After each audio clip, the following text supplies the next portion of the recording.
तो आइए दोस्तों, स्वागत करते हैं आपका हमारे YouTube चैनल पर। उम्मीद करता हूं कि आप बिल्कुल बढ़िया हैं और मैं भी बिल्कुल बढ़िया हूं। तो क्लास 10th के विद्यार्थियों के लिए जो 2024 में एग्ज़ाम देने वाले हैं, उनके लिए मैंने ऑब्जेक्टिव क्वेश्चंस के बहुत सारे चैप्टरों का सॉल्यूशन अपने चैनल पर दे रखा है। अगर आप चाहते हैं कि रिवीजन बिल्कुल अच्छे से करना, ठीक है, ऑब्जेक्टिव क्वेश्चंस का जो प्रीवियस ईयर के हैं, तो बिल्कुल मेरे चैनल पर आकर के अच्छे से बिल्कुल पढ़ाई करें, आपको काफ़ी बेनिफिट मिलेगा। आपसे एक भी क्वेश्चंस नहीं छूट पाएंगे, ठीक है, अगर रिवीजन करते हैं तो अच्छे से। ठीक है, तो थोड़ा सा मैं आपको बता दूं कि मैंने कौन कौन से चैप्टर का अब तक रिवीजन करा दिया हुआ है। ठीक है, तो सुनिएगा। त्रिकोणमिति, समांतर श्रेणी, पृष्ठ क्षेत्रफल और आयतन, वास्तविक संख्या, बहुपद, दो चरों वाले रैखिक समीकरण युग्म, द्विघात समीकरण, निर्देशांक ज्यामिति, इन सारे चैप्टरों से मैंने अपने चैनल पर सारे ऑब्जेक्टिव क्वेश्चंस हैं, उसका मैंने सॉल्यूशन अपने चैनल पर दे चुका हूं। अब मैं आपसे देखने वाला हूं इस वीडियो में ब्रिज से संबंधित क्षेत्रफल को। ठीक है, तो आइए अब स्टार्ट करते हैं। हम लोग ब्रिज से संबंधित क्षेत्रफल के सारे क्वेश्चंस को देखना स्टार्ट करते हैं। तो आइए दोस्तों, अब हम देखना स्टार्ट करते हैं क्वेश्चन नंबर 46 को। क्वेश्चन बोला कि यदि किसी वृत्त की त्रिज्या दुगनी कर दी जाए तो पुराने एवं नए वृत्तों के क्षेत्रफलों का अनुपात क्या होगा। तो सबसे पहले त्रिज्या जो है ना, जितना हमारे पास पहले वाले वृत्त का त्रिज्या था, यहाँ से देखना स्टार्ट कर देंगे। तो मान लीजिए कि हमारे पास पहले और फिर बाद में, पहले जो वृत्त का जो त्रिज्या था वो मान लेते हैं हमारे पास x था, x इकाई। फिर क्या बोला क्वेश्चन में, तो क्वेश्चन में बोल रहा कि त्रिज्या जो है ये दुगनी कर दी जा रही है। ठीक है, तो मैंने यहाँ पर जो त्रिज्या था इसको दुगना करके 2x कर दिया, 2x इकाई। ठीक है, कोई समस्या नहीं आपको। अब देखिए क्वेश्चन क्या बोला, तो दुगनी कर दी जाए तो पुराने एवं नए वृत्तों के क्षेत्रफलों का अनुपात होगा। तो हमारे पास पुराने वाले का क्षेत्रफल क्या होगा, तो देखिए हमारे पास पुराने वाला क्षेत्रफल कितना क्या होगा, तो पाई आर का मान कितना है, x है, तो x का स्क्वायर हो जाएगा। और जो नए वाले हमारे पास है कितना होगा क्षेत्रफल, तो पाई आर का मान कितना है, 2x है, तो 2x का होल स्क्वायर हो जाएगा। इसको सॉल्व करते हैं तो देखिए पाई से पाई कैंसिल हो जाएगा, एक्स स्क्वायर और बटे में क्या हो जाएगा, 4x स्क्वायर। तो एक्स स्क्वायर कैंसिल हो जाएगा, तो 1/4 हो जाएगा हमारे पास। यानी कि क्वेश्चन में 46 के लिए हमारे पास जो अनुपात होगा पहले वाले त्रिज्या का और बाद वाले त्रिज्या का अनुपात जो होगा 1:4 हो जाएगा। तो ऑप्शन को देखना स्टार्ट करते हैं। तो क्वेश्चन में 46 के लिए 1:4 हमारे पास 4 आया हुआ है, तो ऑप्शन बी सही हो जाएगा। ठीक है, चलिए अब हम देखना स्टार्ट करते हैं क्वेश्चन नंबर 47 को। तो क्वेश्चन में 47 बोल रहा कि 44 मीटर परिधि वाले वृत्त की त्रिज्या होगी। तो हमारे पास जो वृत्त की परिधि है ये कितनी है, तो 44 मीटर की है। तो त्रिज्या क्या होगा हमको ये बताना है। तो परिधि के लिए जो फॉर्मूला होता है वो 2πr होता है, बराबर क्या हो जाएगा 44। तो 2 गुणे 22/7 और यहाँ पर गुणे r हो जाएगा बराबर 44। 22 ने क्या हो जाएगा 44, 2 से 2 कैंसिल हो जाएगा, तो r का मान कितना आ गया 7 सेंटीमीटर। ठीक है, तो क्वेश्चन में 47 के लिए हमारे पास क्या आ जाएगा, r = 7 आ जाएगा। 7 मीटर में है ना, तो हम लोग मीटर यहाँ पर लिख लेंगे। ठीक है, 7 सेंटीमीटर नहीं है बल्कि मीटर में है। ठीक है, तो चलिए 7 मीटर मैंने कर लिया यहाँ पर। ऑप्शन कौन सा हो जाएगा, बी हो जाएगा। ठीक है, आइए अब हम देखना स्टार्ट करते हैं क्वेश्चन नंबर 48 को। तो क्वेश्चन नंबर 48 बोला यदि किसी वृत्त की परिधि और क्षेत्रफल समान हो तो वृत्त की त्रिज्या होगी। ये बहुत सिंपल क्वेश्चन है। परिधि और क्षेत्रफल बराबर है, तो परिधि बराबर क्या हो जाएगा, क्षेत्रफल। ठीक है, तो परिधि के लिए फॉर्मूला होता है 2πr, क्षेत्रफल के लिए जो फॉर्मूला होता है वो क्या होता है, पाई आर स्क्वायर। तो आर स्क्वायर से आर स्क्वायर, आर को कैंसिल कराएंगे तो यहाँ पर आर हो जाएगा हमारे पास। पाई से पाई कैंसिल करा देंगे तो हमारे पास आर जो आ गया ये कितना आ गया, 2 आ चुका है। ठीक है, तो देखिए 2 इकाई हमारे पास आंसर आ चुका, तो त्रिज्या का मान हमारे पास कितना आ गया, 2 इकाई। ऑप्शन को देख लेते हैं, 2 इकाई हमारे पास है ऑप्शन ए। तो चलिए ऑप्शन ए को मैंने सिलेक्ट कर लिया। अब देखते हैं हम लोग क्वेश्चन नंबर 49 को। तो आइए अब हम देखते हैं क्वेश्चन नंबर 49 को। तो दो वृत्त के क्षेत्रफल का अनुपात 4:1 है, तो उनकी त्रिज्याओं का अनुपात होगा। तो हमारे पास दो वृत्त है, उसके क्षेत्रफलों का अनुपात 4:1 है। तो सबसे पहले क्षेत्रफल का अनुपात हमारे पास 4:1 है, तो मैंने यहाँ पर रख लिया। पहले वृत्त का जो क्षेत्रफल होगा ये पाई r1 का स्क्वायर हो जाएगा। दूसरे वृत्त का जो क्षेत्रफल होगा ये पाई r2 का स्क्वायर हो जाएगा। ठीक है, दोनों में त्रिज्या जो होगा वो डिफरेंट टाइप का होगा, ठीक है, तभी तो डिफरेंट टाइप का हमारे पास अनुपात आया हुआ है। तो मैंने ऐसे लिख कर लिया, पाई से पाई कैंसिल हो जाएगा और हमारे पास आ जाएगा पाई यहाँ पर R1 और बटे में R2 का होल स्क्वायर हो जाएगा, बराबर कितना हो जाएगा, 4/1 हो जाएगा। तो देखिए R1 बटे में R2 इक्वल टू कितना हो गया, अंडर रूट 4/1 हो गया। तो R1 बटे में R2 इक्वल टू कितना हो गया, 2/1 आ चुका। तो देखिए हमने यहाँ पर त्रिज्याओं का अनुपात निकाल दिया, तो 2:1। आइए ऑप्शन को देखते हैं। क्वेश्चन नंबर 49 के लिए हमारे पास आंसर आया हुआ 2:1, यानी कि ऑप्शन बी हो जाएगा, ठीक है। तो चलिए ऑप्शन बी को मैं सेलेक्ट करता हूँ। अब देखना स्टार्ट करते हैं हम लोग क्वेश्चन नंबर 50 को। तो देखिएगा क्वेश्चन नंबर 50 बोला कि वृत्त की परिधि निम्नलिखित में किसके बराबर है। तो जो वृत्त की परिधि होता है उसका फॉर्मूला होता है 2πr। तो ये तो 2πr जैसा बिल्कुल नहीं है, ये भी नहीं है। अब देखिए 2πr थोड़ा सा इसको ऐसे करके दे दिया हुआ है अलग टाइप से, तो आप इसको सेलेक्ट कर सकते हैं, ऑप्शन सी हो जाएगा, ठीक है। क्वेश्चन नंबर 50 के लिए ऑप्शन क्या हो जाएगा, सी हो जाएगा। अब देखते हैं हम लोग क्वेश्चन नंबर 51 को। तो क्वेश्चन नंबर 51 बोला कि दो वृत्तों की परिधियाँ 2:3 के अनुपात में है, तो इनके त्रिज्याओं का अनुपात होगा। तो हमारे पास जो परिधि है ना वो 2:3 के अनुपात में है।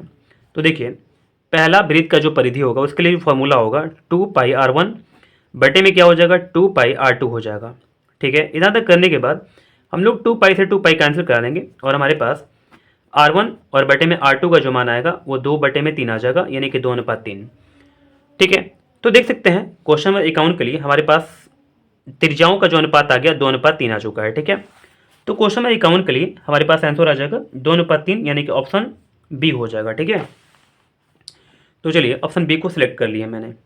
अब देखते हैं हम लोग क्वेश्चन नंबर 52 को। तो क्वेश्चन नंबर 52 हम यहाँ पर देख सकते हैं। तो क्वेश्चन नंबर 52 यहाँ से दिखना स्टार्ट कर देंगे। देखिएगा क्वेश्चन नंबर 52 क्या बोल रहा, तो आपको दिख रहा होगा बिल्कुल अच्छा से। निम्न में से कौन वृत्त के क्षेत्रफल का सूत्र है। तो वृत्त का क्षेत्रफल के लिए फॉर्मूला तो सिंपल है, क्या हो जाएगा, πr²। तो देखिए πr² ऑप्शन सी हो जाएगा, ठीक है। तो ऑप्शन सी को मैंने यहाँ पर सिलेक्ट कर लिया, ठीक है। आइए अब हम देखना स्टार्ट करते हैं क्वेश्चन नंबर 53 को, ठीक है। तो क्वेश्चन नंबर 53 थोड़ा सा ऊपर बुक को करना पड़ेगा। तो देखिएगा क्वेश्चन नंबर 53 क्या बोला, यदि r वृत्त की त्रिज्या हो तो वृत्त का क्षेत्रफल होगा। जब त्रिज्या जो हो ना वो r है वृत्त का, तो क्षेत्रफल क्या होगा, πr²। ऐसे करके मैंने बता दिया, ठीक है। तो क्वेश्चन नंबर 53 के लिए आंसर क्या हो जाएगा, πr², तो ऑप्शन डी हो जाएगा, ठीक है। तो ऑप्शन डी को मैं यहाँ पर सिलेक्ट कर देता हूँ। तो आइए दोस्तों अब हम देखना स्टार्ट करते हैं क्वेश्चन नंबर 54 को।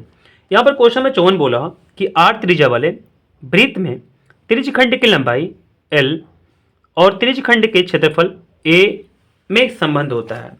तो देखिए क्वेश्चन नंबर कौन सा हमारे पास है, तो क्वेश्चन नंबर 54 है, ठीक है। तो त्रिज्यखंड की लंबाई हमारे पास l है, ठीक है। देखते जाइएगा यहाँ पर त्रिज्यखंड की लंबाई, r त्रिज्या वाले वृत्त के त्रिज्यखंड की लंबाई हमारे पास l है। तो यहाँ पर लिख लेंगे हम लोग त्रिज्यखंड की लंबाई बराबर कितना हमारे पास है, l है। तो त्रिज्यखंड की लंबाई के लिए जो फॉर्मूला होता है वो क्या होता है, यानी कि θ/360 2πr इक्वल टू क्या हो जाएगा, l हो जाएगा, ठीक है। तो चलिए इतना तक आपको समझ में आ गया। अब देखिए क्या बोला, और त्रिज्यखंड के क्षेत्रफल a है ना। तो त्रिज्यखंड का हमारे पास क्षेत्रफल कितना है, यहाँ पर लिख लेंगे त्रिज्यखंड का क्षेत्रफल हमारे पास कितना है, a है, ठीक है। तो इसका जो फॉर्मूला होगा वो θ/360 और πr² हो जाएगा, बराबर क्या हो जाएगा, a हो जाएगा, ठीक है। यहाँ तक बिल्कुल बात आप अच्छे से समझ गए होंगे। अब देखिए संबंध हमसे पूछ रहा है कि संबंध क्या होगा। तो देखिए मैं आपको समझाता हूँ। हम लोग इसको दोनों को मैच कराएंगे कैसे भी करके, किसी भी हाल से। तो देखिए थीटा को यहाँ पर छोड़ दिए, बटे में 360 हो गया, ठीक है। इसमें 2 है लेकिन इसमें 2 नहीं है, तो 2 को हटाना पड़ेगा। पाई इसमें है, दोनों में है पाई, और आर भी दोनों में है, तो पाई को रख लेंगे, आर को रख लेंगे, एल को यहाँ पर रख लेंगे और 2 को भगा देंगे इस साइड में। तो ये समीकरण पहला हो गया, ठीक है। अब देखिए हम यहाँ पर भी क्या करेंगे, बिल्कुल वैसे करके बनाने की कोशिश करेंगे। तो देखिए थीटा को छोड़ देंगे ऐसे करके, 360 को छोड़ देंगे ऐसे करके, पाई को छोड़ देंगे ऐसे करके, आर को छोड़ देंगे ऐसे करके, तो यहाँ पर r² है ना, तो a बटे में r हो जाएगा। यहाँ पर समीकरण दूसरा हो गया। अब देखिए समीकरण 1 और 2 को कंपेयर करें, समीकरण 1 और 2 से, ठीक है। तो देखिए क्या होगा, हमारे पास जो θ/360 यहाँ पर पाई आर है equal to L by two, theta बटे 360 पाई आर हमारे पास है इक्वल टू ए बटे आर हो जाएगा। तो एल बटे में 2 इक्वल टू ए बटे में आर, ठीक है। तो ए बटे में आर ऐसे कर सकते हैं इक्वल टू एल बटे में 2 हो जाएगा, ठीक है। देखिए अगर हम ए को निकालें यहाँ पर तो क्या हो जाएगा, आर एल बटे में 2 हो जाएगा। तो हमारे पास संबंध ये वाला हो गया, ठीक है। तो क्वेश्चन नंबर 54 के लिए हमारे पास आंसर क्या आ गया, A equal to R L, A equal to R L कहाँ पर है, तो देखिए आर एल यहाँ पर दिख रहा और बटे में 2 है ना, तो 1/8 इसको 2 कर दिया होगा। हम इसको ऐसे भी कर सकते हैं, देखिए ए इक्वल टू 1/2 आर, या एल आर है ना कि आर एल है, देख लेंगे यहाँ पर एल आर है तो हम एल आर कर देंगे, ठीक है। यहाँ तक बात समझ रहे होंगे आप, ठीक है। तो ऑप्शन हमारे पास कौन सा हो जाएगा, ऑप्शन ए हो जाएगा सही, ठीक है। तो चलिए अब हम देखना स्टार्ट करते हैं क्वेश्चन नंबर 55 को, ठीक है। देखिए क्वेश्चन नंबर 55 क्या बोला, यदि एक वृत्त का परिमाप और क्षेत्रफल संख्यात्मक रूप से बराबर है, तो वृत्त का परिमाप और क्षेत्रफल जो है ना संख्यात्मक रूप से बराबर है, तो वृत्त का त्रिज्या क्या होगा। ये बहुत क्वेश्चन सिंपल है, मैंने ऐसे क्वेश्चन को बहुत बना लिया। तो देखिए परिमाप साथ ही साथ क्षेत्रफल जो है दोनों का बराबर है, तो परिमाप के लिए फॉर्मूला होता है वृत्त का 2 पाई आर, क्षेत्रफल के लिए फॉर्मूला होता है पाई आर स्क्वायर। पाई से पाई कैंसिल हो जाएगा और हमारे पास यहाँ पर आर स्क्वायर से आर कैंसिल कराएंगे तो आर हो जाएगा। यहाँ पर आर का जो मान हमारे पास आ गया, कितना आ गया, 2 इकाई आ चुका, ठीक है। तो क्वेश्चन नंबर 55 के लिए हमारे पास क्या आ गया, 2 इकाई। अब देखते हैं हम लोग क्वेश्चन नंबर 56 को। तो इसके पहले थोड़ा सा ऑप्शन को सेलेक्ट करते हैं कौन सा ऑप्शन है। तो क्वेश्चन नंबर 55 के लिए 2 मात्रक जो है या 2 इकाई आप बोल सकते हैं, 2 मात्रक ऑप्शन ए है, ठीक है। तो चलिए ऑप्शन ए को सिलेक्ट कर लिया। अब देखते हैं क्वेश्चन नंबर 56 को। तो देखिएगा क्वेश्चन नंबर 56 क्या बोला, दो वृत्तों के क्षेत्रफलों का अनुपात 4:9 है, तो उनकी त्रिज्याओं का अनुपात क्या होगा, ठीक है। हमारे पास 2 वृत्त हैं और दोनों के क्षेत्रफल का अनुपात 4:9 है, ठीक है। ऐसे भी क्वेश्चन बहुत बना लेंगे। तो त्रिज्याओं का अनुपात जो होगा हमारे पास कितना होगा, ठीक है। तो चलिए हमारे पास क्षेत्रफल का अनुपात कितना है, 4:9 है, ठीक है। तो मान लेते हैं हमारे पास पहला वाला जो क्षेत्रफल होगा इसका फॉर्मूला होगा पाई r1 स्क्वायर बटे में क्या होगा, पाई r2 स्क्वायर। पाई से पाई कैंसिल हो जाएगा और हम बोल सकते हैं r1 बटे में r2 का होल स्क्वायर, क्योंकि दोनों पे स्क्वायर लगा हुआ ना, तो मैं यहाँ पर होल स्क्वायर कर लूँगा, इक्वल टू क्या हो जाएगा, 4 बटे में 9। अब देखिए r1 बटे में r2 हमारे पास जो हो जाएगा अंडर रूट में 4 बटे 9 हो जाएगा। तो जो 4 का वर्गमूल होता है वो 2 होता है और 3 का वर्गमूल 9 का वर्गमूल हमारे पास 3 आ जाएगा। तो देखिए 2:3 आ गया, यानी कि हमारे पास जो त्रिज्या का अनुपात आ गया वो कितना आ गया, 2:3। ऑप्शन को देखते हैं क्वेश्चन नंबर 56 के लिए, 2:3 है, ये ऑप्शन सी हो जाएगा, ठीक है। तो चलिए ऑप्शन सी को मैं सेलेक्ट कर देता हूँ। अब हम देखना स्टार्ट करते हैं क्वेश्चन नंबर 57 को। तो क्वेश्चन नंबर 57 हमारे सामने है, आर त्रिज्या वाले अर्धवृत्त के अंदर खींचे गए अधिकतम क्षेत्रफल वाले त्रिभुज का क्षेत्रफल होगा। मैं समझाता हूँ आपको क्वेश्चन क्या बोल रहा हूँ। देखिए हमारे पास एक अर्धवृत्त है, ठीक है। तो देखिए यहाँ पर अर्धवृत्त हमारे पास हो गया, इसमें जो सबसे बड़ा जो क्षेत्रफल है ना, त्रिभुज का जो क्षेत्रफल होगा ये ऐसे करके बनेगा तो सही होगा। मैं बताता हूँ कैसे। देखिए थोड़ा सुनिएगा, थोड़ा सा क्वेश्चन को पहले अच्छा से आपको समझाते चले जाते हैं और फिगर को भी समझाएंगे क्या बोल रहा।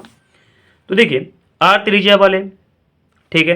तो सबसे पहले हम यहाँ पर आर बना लेंगे, यहाँ से लेकर के यहाँ तक आर होगा, तो आप भी बोलेंगे कि हाँ बिल्कुल सही बोल रहे हैं आप, ठीक है। अब देखिए क्या बोला, आर त्रिज्या वाले अर्धवृत्त के अंदर खींचे गए अधिकतम क्षेत्रफल वाले त्रिभुज का क्षेत्रफल होगा। यानी कि ऐसा हम लोग कैसे त्रिभुज बनाएं जिसका क्षेत्रफल सबसे अधिक हो। तो देखिए अगर हम देखें तो यहाँ से जो त्रिभुज बनाएंगे ऐसे करके, ठीक है, तो ये जो त्रिभुज होगा इसका क्षेत्रफल बहुत ही कम होगा। तो अधिकतम हमारे पास कौन सा होगा, ऐसा त्रिभुज होगा जिसका जो त्रिज्या है सबसे लंबा होगा, ठीक है। इसको हम लोग ऐसे करके मैच कराएंगे तो हमारे पास ये वाला त्रिज्या होगा, ठीक है, और सबसे लंबा यही होगा, ठीक है। तो देखिए हमारे पास त्रिज्या आर है तो ये भी क्या हो जाएगा, आर हो जाएगा। तो देखिए किसी त्रिभुज का क्षेत्रफल, अगर हमारे पास ये वाला ए है, ये बी है, हमारे पास ये वाला सी है, तो किसी भी त्रिभुज का क्षेत्रफल, त्रिभुज ए बी सी का क्षेत्रफल अगर होता है तो क्या होता है, 1/2 इंटू बेस इंटू हाइट होता है। तो 1/2 हो जाएगा। हमारे पास जो बेस है ये ए सी हमारे पास क्या है, व्यास है, तो व्यास इक्वल टू क्या हो जाएगा, 2r, ठीक है। त्रिज्या का मान हमारे पास r है तो हम लोग 2r कर लेंगे यहाँ पर गुणे। जो हमारे पास ऊंचाई है ये कितना है, आर है, तो यहाँ पर आर भर लेंगे। 2 से 2 कैंसिल हो जाएगा, तो हमारे पास आर आर क्या हो जाएगा, आर स्क्वायर हो जाएगा। कोई समस्या नहीं है आपको, बिल्कुल। तो क्वेश्चन नंबर 57 के लिए हमारे पास क्या आंसर आ गया, आर स्क्वायर। तो देखते हैं क्वेश्चन नंबर 57 के लिए आर स्क्वायर जो हमारे पास आया हुआ है, यानी कि ऑप्शन ए आया हुआ है। ठीक है, तो ऑप्शन ए को मैंने सेलेक्ट कर लिया। अब देखते हैं हम लोग क्वेश्चन नंबर 58 को। तो क्वेश्चन नंबर 58 को देखने के लिए अगले पेज पर जाना पड़ेगा। तो आइए दोस्तों, अब हम देखना स्टार्ट करते हैं क्वेश्चन नंबर 58 को। एक अर्धवृत्त का परिमाप 36 सेंटीमीटर है, तो इसकी त्रिज्या होगी। हमारे पास एक अर्धवृत्त है, ठीक है। अर्धवृत्त कैसे बनेगा, ऐसे बन के बिल्कुल बनेगा। इसका जो परिमाप है क्या बोला, 36 सेंटीमीटर, ठीक है। तो परिमाप के लिए जो फॉर्मूला होता है आपको पता होना चाहिए, मैंने आपको बहुत बार बताया हुआ है, ठीक है। 36 क्या है, मीटर है कि सेंटीमीटर है, 36 सेंटीमीटर है, तो मैं यहाँ पर 36 सेंटीमीटर लिख दिया। परिमाप इक्वल टू, और जो परिमाप के लिए फॉर्मूला होता है वो होता है pi R plus D, equal to कितना हो जाएगा, 36 सेंटीमीटर। तो देखिए हम लोग यहाँ पर ऐसे बोल सकते हैं पाई आर, और यहाँ पर डी की जगह पर 2r कर सकते हैं, इक्वल टू 36 हो जाएगा, ठीक है। देखिए आर दोनों में से कॉमन हो जाएगा, तो हमारे पास क्या बचेगा, पाई प्लस 2 बचेगा, इक्वल टू 36। देखिए पाई के मान को रख देंगे, यहाँ पर आर हो गया ना, तो पाई का मान 22/7 प्लस क्या हो जाएगा 2 इक्वल टू 36। आर हमारे पास यहाँ पर ब्रैकेट में हो जाएगा 7 और 22 और 7 दूनी का 14 हो जाएगा हमारे लिए, बराबर कितना हो जाएगा 36। आर गुड़े 22 और 14 को जोड़ देंगे, 4 2 6 हो जाएगा, 2 1 3 हो जाएगा, और बटे में 7 इक्वल टू कितना हो जाएगा 36 कैंसिल हो जाएगा, और आर का मान हमारे पास कितना आ गया 7 सेंटीमीटर आ गया, ठीक है। तो क्वेश्चन नंबर 58 के लिए हमारे पास आर इक्वल टू 7 आ चुका है। तो देखिए हमारे पास आर इक्वल टू 7 आ चुका है, यानी कि ऑप्शन ए मैच कर जाएगा। तो देखिए हमने ऑप्शन ए को सिलेक्ट कर लिया। अब देखते हैं हम लोग क्वेश्चन नंबर 59 को। तो देखिए क्वेश्चन नंबर 59 क्या बोला, यदि वलय की बाहरी और भीतरी त्रिज्या क्रमशः आर, कैपिटल आर तथा स्मॉल आर हो तो वलय का क्षेत्रफल होगा। मैं बताता हूँ, वलय हमारे पास है, ठीक है। जैसे मान लीजिए कि हमारे पास वलय जो होता है वो कैसा होता है, तो मैं आपको समझाता हूँ। जैसे एक वृत्त हो गया और वृत्त के अंदर एक और वृत्त हो गया, तो हमारे पास ये वाला जो भाग है ना, इसको बोलते हैं हम लोग वलय। क्या बोलते हैं, वलय बोलते हैं। तो इसका जो बाहरी त्रिज्या है ये कैपिटल आर है, और जो आंतरिक त्रिज्या है ये स्मॉल आर है, ठीक है। तो इस वलय का क्षेत्रफल क्या होगा, तो देखिए वलय के क्षेत्रफल के लिए, वलय का क्षेत्रफल के लिए हम लोग क्या करते हैं, पूरे बड़े वृत्त में से बड़े वृत्त का क्षेत्रफल निकालते हैं, यानी कि पाई कैपिटल आर का स्क्वायर, और घटा देते हैं अंदर वाले वृत्त का क्षेत्रफल, तो पाई स्मॉल आर का स्क्वायर हो जाएगा। पाई पाई कॉमन हो जाएगा, तो हमारे पास कैपिटल आर का स्क्वायर माइनस स्मॉल आर का आर स्क्वायर हो जाएगा, स्मॉल आर स्क्वायर हो जाएगा, ठीक है। तो हमारा आंसर जो हुआ, यानी कि pi capital R square minus small R square हो चुका। तो क्वेश्चन नंबर 59 के लिए देखते हैं pi capital R square minus small R square, यानी कि ऑप्शन बी हो जाएगा, ठीक है। तो ऑप्शन बी को मैं सेलेक्ट कर लेता हूं। तो आइए दोस्तों अब हम देखना स्टार्ट करते हैं क्वेश्चन नंबर 60 को। यहाँ पर क्वेश्चन नंबर 60 बोला, यदि R1 और R2 त्रिज्या वाले दो वृत्तों के क्षेत्रफल का योग R त्रिज्या वाले वृत्त के क्षेत्रफल के बराबर हो, तो इसमें से ऑप्शन हम लोग को सेलेक्ट करना है। तो देखिए सबसे पहले हम एक वृत्त बनाते हैं। जैसे यहाँ पर मैंने एक वृत्त बना लिया, क्वेश्चन में ये 60 ध्यान दीजिएगा। इसका जो त्रिज्या है ये R1 है, एक हमारे पास और भी एक और भी वृत्त हो गया, इसका जो त्रिज्या है ये हमारे पास क्या है, यानी कि R2 है, ठीक है। दोनों के क्षेत्रफल को अगर हम लोग जोड़ें तो बड़े वाले वृत्त के क्षेत्रफल के बराबर होगा। तो इसका जो त्रिज्या है ये हमारे पास R है, ठीक है।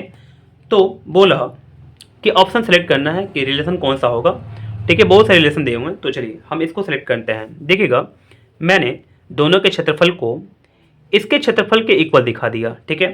तो इसका जो क्षेत्रफल होगा वो क्या होगा, पाई R1 का स्क्वायर प्लस पाई R2 का स्क्वायर बराबर क्या हो जाएगा, पाई R स्क्वायर। पाई पाई कॉमन हो जाएगा, और हमारे पास क्या बचेगा, R1 का स्क्वायर प्लस क्या बचेगा, R2 का स्क्वायर हो जाएगा, बराबर क्या हो जाएगा, यहाँ पर पाई R स्क्वायर हो जाएगा, ठीक है। थोड़ा सा अच्छा से लिख देते हैं, पाई R स्क्वायर। तो हम लोग क्या करेंगे, पाई से पाई कैंसिल करा सकते हैं, तो हमारे पास क्या आ जाएगा, R1 square plus R2 square बराबर क्या हो जाएगा, R का स्क्वायर हो जाएगा, ठीक है। तो आइए ऑप्शन को सिलेक्ट करते हैं कौन सा ऑप्शन सही होता है। तो क्वेश्चन नंबर 60 के लिए हमारे पास ऑप्शन कौन सा होगा, तो देखिए ये तो होगा नहीं, ये भी होगा नहीं, ये भी नहीं होगा, और ये वाला हमारे पास ऑप्शन सही हो जाएगा, R1 का स्क्वायर प्लस R2 का स्क्वायर बराबर R स्क्वायर, ठीक है। ऑप्शन डी सही हो जाएगा, R1 का स्क्वायर प्लस R2 का स्क्वायर बराबर R का स्क्वायर, ठीक है। तो चलिए क्वेश्चन नंबर 61 को देखना अभी स्टार्ट करते हैं हम। क्वेश्चन नंबर 61 क्या बोला? तो देखिए 12 सेंटीमीटर त्रिज्या वाले वृत्त के एक चाप की लंबाई 10 पाई सेंटीमीटर हो तो उस चाप के कोण की माप है। तो ठीक है, हमारे पास क्वेश्चन जो भी बोला हुआ है उसके अनुसार मैं एक वृत्त बना लूंगा।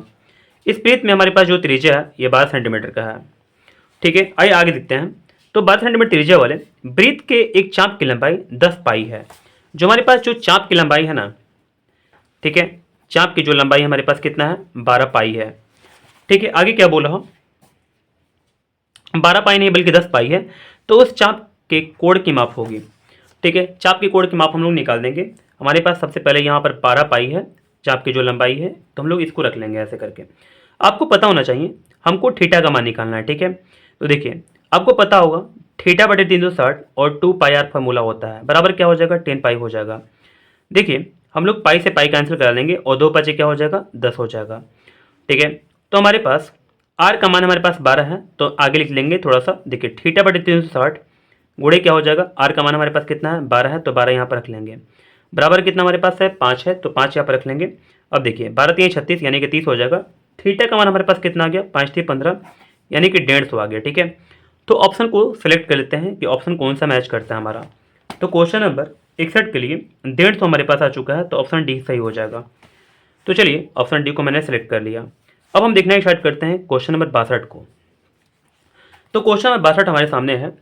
बोला एक पहिए का व्यास 4 मीटर है तो 400 चक्कर में तय की गई दूरी है। ठीक है ना, तो हमारे पास जो व्यास है वो 4 है, तो 400 चक्कर में तय की गई जो दूरी होगी वो क्या होगी? तो देखिए हमारे पास व्यास जो है पहिए का वो कितना है? 4 मीटर। ठीक है, तो हम लोग क्या करेंगे सबसे पहले यहाँ पर मैं आपको क्वेश्चन समझाता हूँ। जैसे हमारे पास ये पहिया है, ये एक चक्कर लगाएगा तो कितना दूरी तय करेगा? तो देखिए हम लोग सबसे पहले क्या करते हैं, एक चक्कर के लिए परिधि निकालते हैं। तो फॉर्मूला क्या हो जाएगा? 2 पाई का मान 22/7 रख लेंगे और हमारे पास जो आर का मान होगा, या पाई को पाई छोड़ देते हैं। ठीक है, तो देखिए आर का हमारे पास मान कितना हो जाएगा? यहाँ पर हमारे पास व्यास 4 है, तो आर कितना हो जाएगा? 2 हो जाएगा, यानी कि 4 पाई हमारे पास हो गया। ठीक है, कोई समस्या नहीं आपको। फिर बोला 400 चक्कर लगाने में कितना दूरी तय करना पड़ेगा?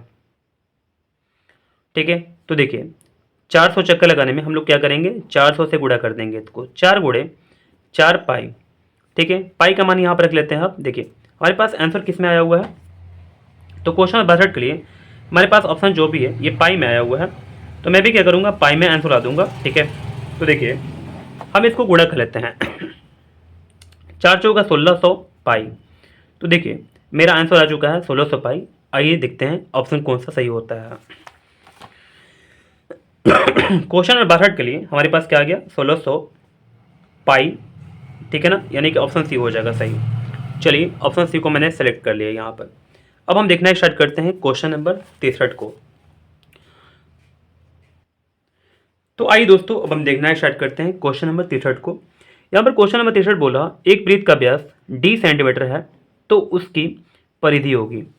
हमारे पास जो व्यास है ना, ये कितना है हमारे पास? व्यास जो है हमारे पास d दे दिया हुआ है। ठीक है, d सेंटीमीटर है। ठीक है, तो देखिए परिधि क्या होगी? तो सबसे पहले हमको त्रिज्या निकालना पड़ेगा।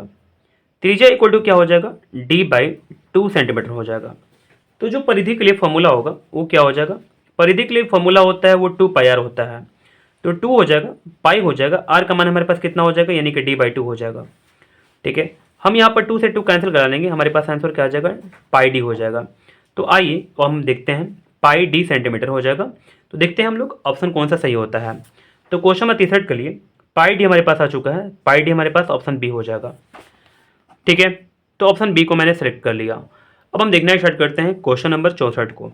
तो देखिएगा क्वेश्चन नंबर 64 हमारे पास सामने है। यदि दो वृत्तों की त्रिज्याओं का अनुपात 9:4 हो तो क्षेत्रफलों का अनुपात होगा।